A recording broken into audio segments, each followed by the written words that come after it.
I want to welcome to Devex world Ngozi Okonjo-Iweala, who is a name I think known to everyone who's following this around the world.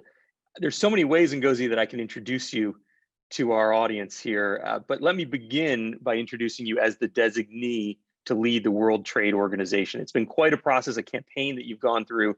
It now appears that come maybe sometime early next year, you will be leading the World Trade Organization. And so I thought we could begin there with what your agenda will be in that important position, especially as it pertains to global development and the sustainable development goals. What are your big agenda items? Well, thank you, Raj, and it's a pleasure to be here. The main thing I want to recall about the WTO, as I talk to the many ambassadors and trade ministers and above who are dealing with this organization, is just a feeling of a lack of a loss of purpose.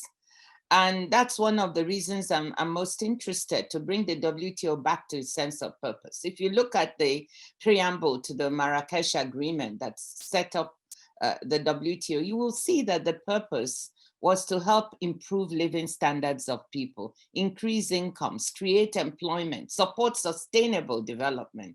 So, quite ahead of its time. And that sense of purpose needs to be brought back before we can do anything, because at the end of the day, for me, what is the WTO about?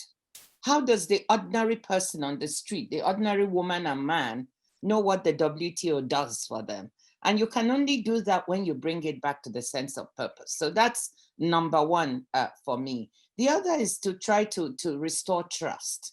When you talk to many of the members, you see that trust is broken, not just between the big powers that people talk about, the US and China, EU and US, but also between developing and developed countries. And in order for us to move this organization forward and make the multilateral trading system yield the benefits it should for all of us, we also need to restore a sense of trust.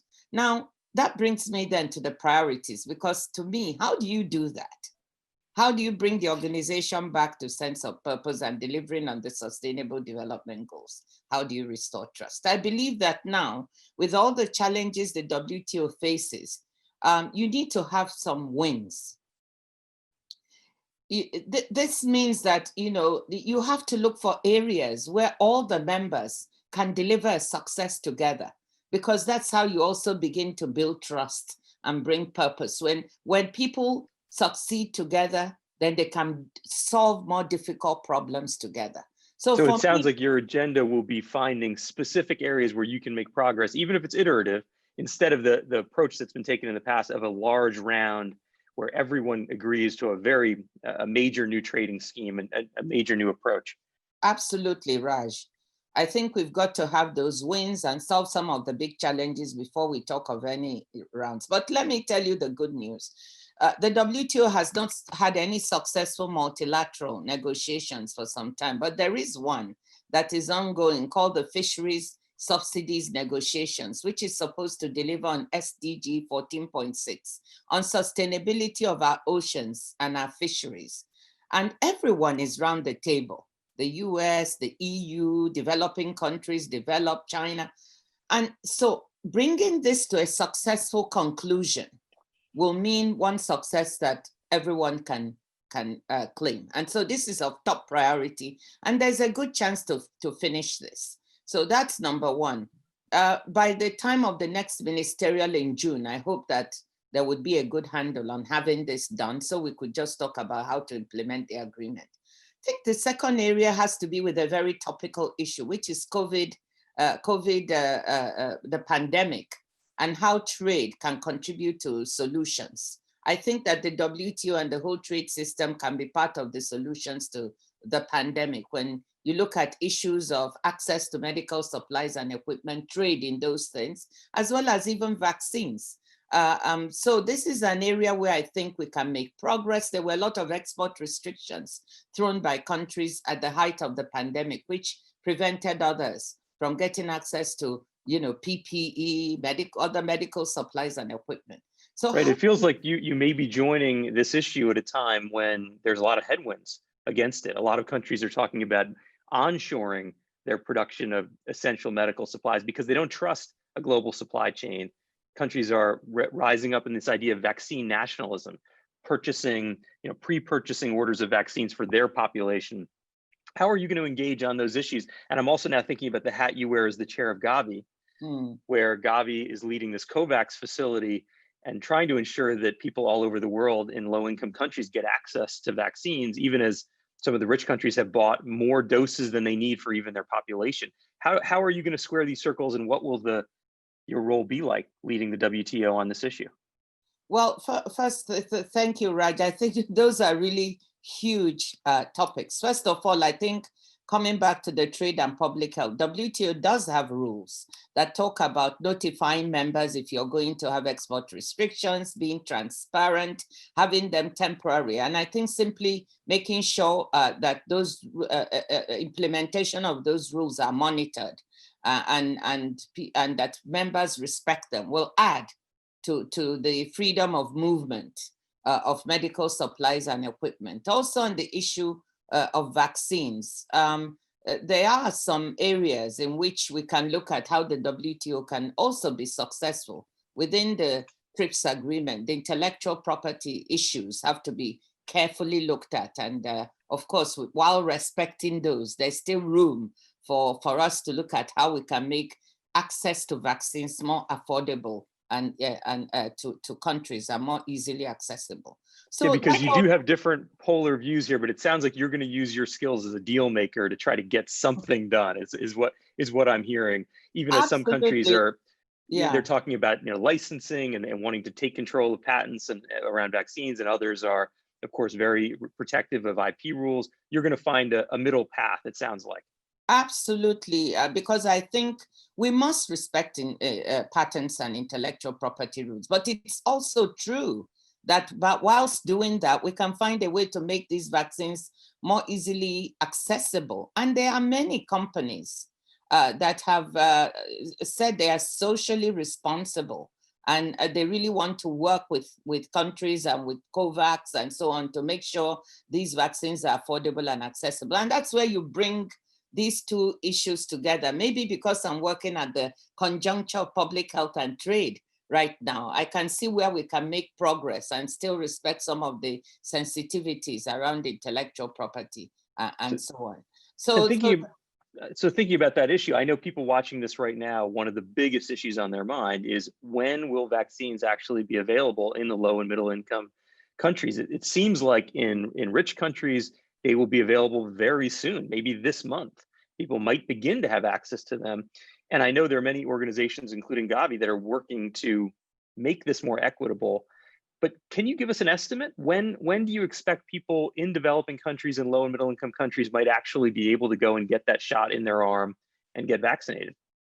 Well, to do that, Raj, let me explain quickly that there is the only global solidarity initiative in town. The only exit strategy globally is being managed by the WHO, Gavi, and CEPI, the Coalition for Epidemic Preparedness Innovation.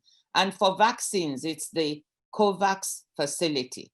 And part of this facility has 92 countries that are poorer countries for whom we are raising resources to make sure that they can get access to vaccines at an affordable price and on time. The other part has 94 countries that are self-financing. And by bulk procuring with them, we're able to keep the price down. Now, coming to the timeline, we already have agreements with AstraZeneca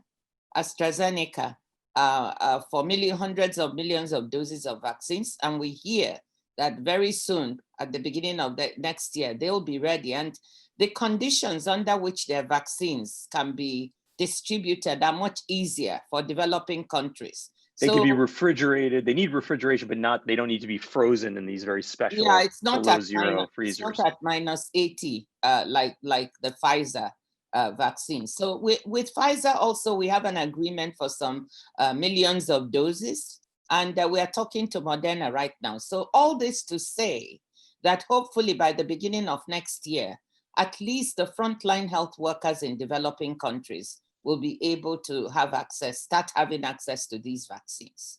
And then we will progress from there. The objective of the COVAX facility is to have 2 billion doses by the end of 2021. We've raised $2 billion to help developing poor countries get this access, and we need to raise another 5 billion next for 2021, and we've already started work.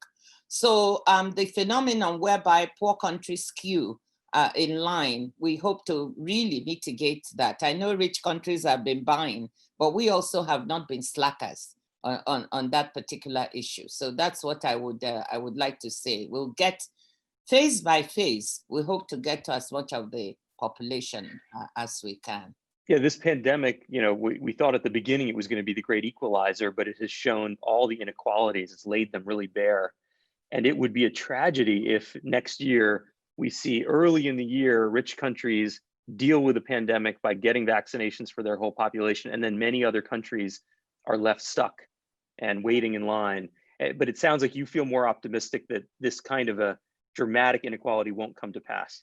Well, I feel more optimistic. I mean, I know rich countries have ordered hundreds of millions of doses, but many of those rich countries also have a part in the COVAX facility. They also belong to it. And there's a reason they do. It's because they realize there's a responsibility to try and make sure poor countries are also supported to have it, because vaccine nationalism doesn't pay. No country is safe until every country is safe with this pandemic. No one is safe till everyone is safe. So this is the realization. And by the way, at least 6 or 7 of the companies that are producing these vaccines also realize the same thing. And they are willing to come in and make sure that they license manufacturing in large quantities so that people in poor countries can also have it. So it's not going to be perfect, Raj.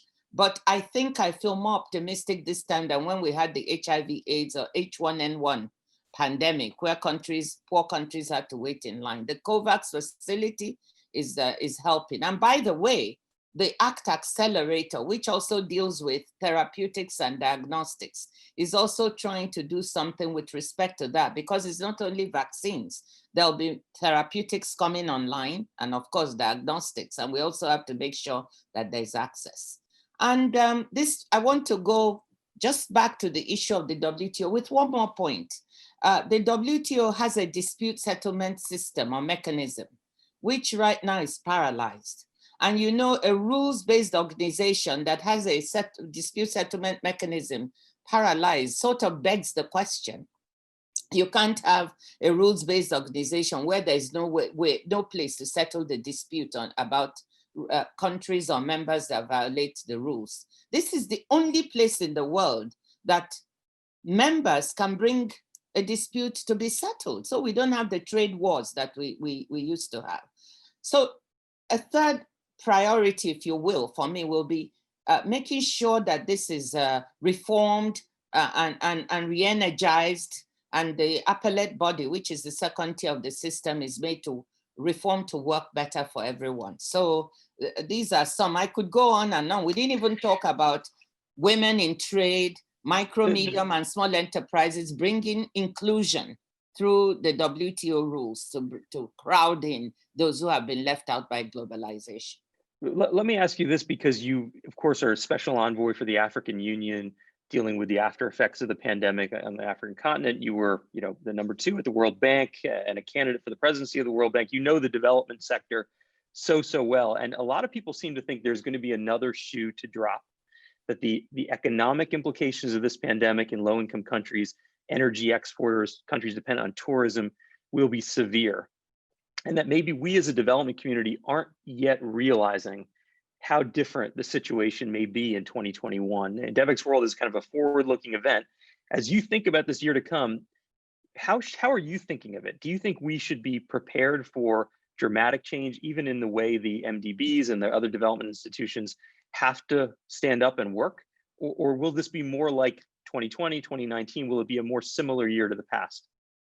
I think that the effects of this pandemic, Raj, are going to be with us for some time. I think those who thought by the end of 2020 or so it would go away, I'm now of the opinion that even in 2022, the after effects will still be with us. For Africa, the economic impact has been devastating. I mean, the health impact we thought would be far worse than we have now, and but luckily it's not as bad for various reasons, which we're still trying to understand. But we are very, very grateful about that, and we are on our guard still. We're not complacent. But if you look at the economic impacts, it's really set the continent back. I would say a decade. Others say, no, it's more than that. It's like we've lost the growth and development we had for 2 decades. There are estimates, hundreds of millions of people fall into poverty. And it's expected that at least 26 to 30 million people on the continent will be thrown back into poverty, will be in poverty. And this will reverse the trend whereby we were already trying to come. Already we had, most of the poor people in the world on the African continent. Now this is going to be worse. For the first time in a decade, the economy is contracting. Actually, the first time, I think, in 25 years, we're having a recession. And even in 2021, growth is, according to IMF projections, supposed to come back very slowly, maybe around 3% lower than global growth. So this is going to be with us for some time. The impact in terms of the loss, as you talked about, many countries are commodity exporters. So the loss in demand from countries like China, the US, Europe, the major trading partners, hit prices very hard, and they've not come back up. I think it will take some time. The loss in remittances, for 8 or 10 countries on the continent, remittances are huge, up to sometimes 8 to 10% of GDP in these countries. Loss in tourism receipts for the eastern part of the continent. So I could go on. In so many ways, there's been a really huge impact. So it's going to take us time. And I think that in terms of the financing, everyone knows that Africa does not have the fiscal space. You see the developed countries have issued trillions of dollars in fiscal stimulus, 13 to 14 trillion. 8 to 10% of GDP. On the continent, we've done anywhere, around 3% of GDP fiscal stimulus, because many countries, have a relatively high debt level, so they don't have that fiscal space. So to recover, we not only need the continent to do more, which we are trying to do, but we also need the outside to come and recognize that this is something outside our control, and also bring in some external financing. Well, you are going to have your work cut out for you. There is no doubt, leading the World Trade Organization, but I think the world is very lucky to have you in that position coming into next year. And here at Devex, we think development issues are the biggest issues, the most important issues in the world. And having someone like Kristalina Georgieva take over leadership of the IMF, we've seen how that institution has become so much more relevant to development. My own prediction is seeing you take over leadership at the WTO. We may see very much the same thing. So congratulations on your new role. Thank you for being a part of Devex World. We appreciate your time. Thank you, Raj. From your mouth to God's ears, as they say. Thank you. It's been a pleasure. Thank you.